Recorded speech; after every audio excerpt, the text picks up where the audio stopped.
La situation a été confuse jusqu'au petit matin, témoignent ces habitants qui revenaient de la brousse où ils se sont cachés pendant l'attaque. C'était vers 0h30, ils ont crépité des coups de balles. La population qui a attendu à ce moment-là ces crépitements, certains ont été à des bandades, d'autres se sont demandé de quoi il s'agit. Bon, mais malheureusement, vers 5h, il y a eu un peu d'accalmie. Nous avons maintenant constaté qu'il y a déjà beaucoup de dégâts qui ont été commis par ces terroristes EDF en fait. Lors de leur arrivée, ils ont attaqué les cendres descendues de la paroisse catholique de Maboya. On a tué un malade et ces boutiques-là ont été toutes brûlées.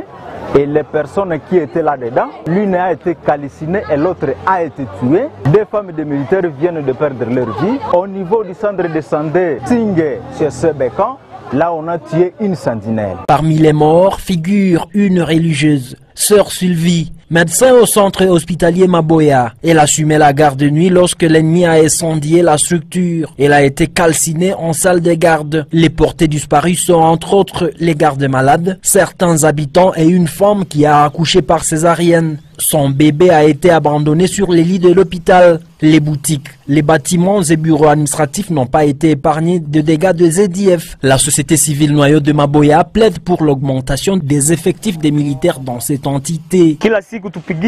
C'est chaque jour qu'on nous tue. Ça doit cesser. Nous nous sentons étrangers alors que nous sommes dans notre propre pays. Le curé de la paroisse Reine de la Paix de Maboya, proche du centre hospitalier incendié, fustige cet acte de rebelles ZDF. Abbé Roger Malenguera parle d'un acte de sabotage et appelle les autorités à restaurer la paix dans la région. La circulation sur l'axe Butembo-Beni n'a pas été fluide presque toute la journée. Certains habitants de Maboya se sont déplacés d'ailleurs vers d'autres coins qu'ils jugent sécurisés. De retour de Maboya, Delphin Sindani, Butembo Digital Congo.